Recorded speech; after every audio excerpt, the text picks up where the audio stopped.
sekalian, selamat siang. Kami dari kelompok 8 akan menjelaskan secara singkat tentang generasi-generasi pada masa ini. Sebelumnya mohon izin memperkenalkan diri. Nama saya Michelle Wahidi dari kelas 8G. Dan saya Santuliani dari kelas 8G. Dan saya Arledia Friska Febrian dari kelas 8G.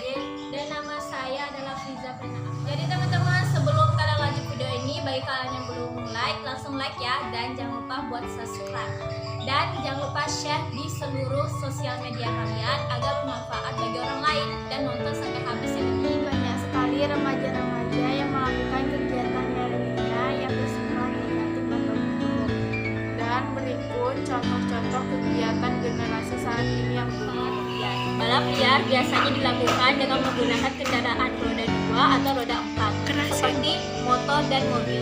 Dengan kendaraan yang biasanya sudah dimodifikasi tersebut sehingga dapat melaju dengan cepat.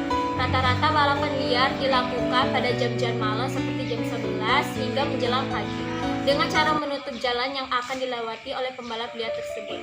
Balapan liar sangatlah merugikan. Balapan liar ini dapat mengakibatkan kematian dan dapat membahayakan diri yang buruk yaitu narkoba. Narkoba telah merajalela di Indonesia. Permasalahan narkoba di Indonesia masih merupakan sesuatu yang bersifat urgen dan kompleks. Dalam kurun waktu satu dekade terakhir, permasalahan ini menjadi marak.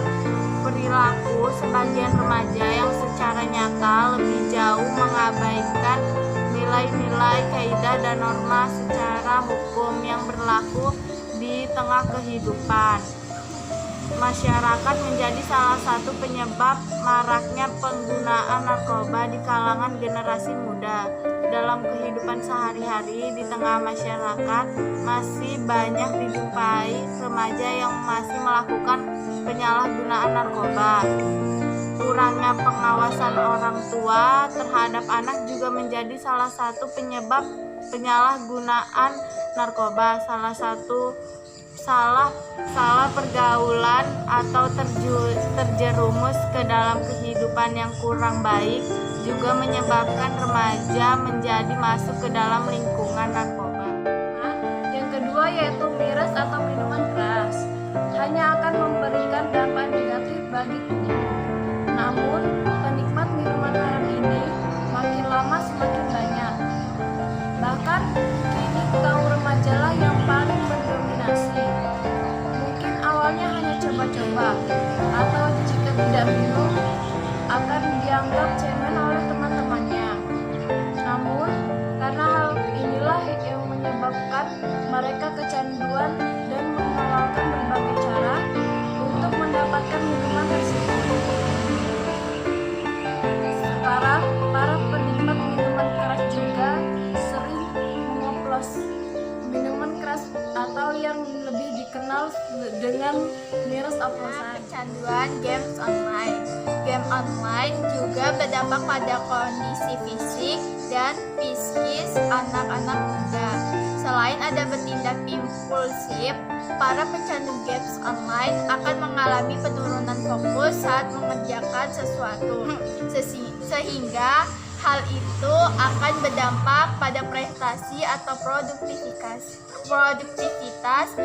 anak-anak muda.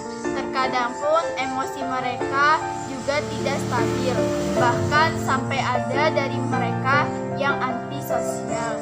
Jadi, jika industri games online terus meroket tak berhenti, bagaimana nasib aset bangsa anak-anak muda? Karena mereka lah sasaran utama dalam games online. Industri games online memang menyumbang angka perekonomian, tetapi bukanlah potensi anak muda. Juga berharga itu semua.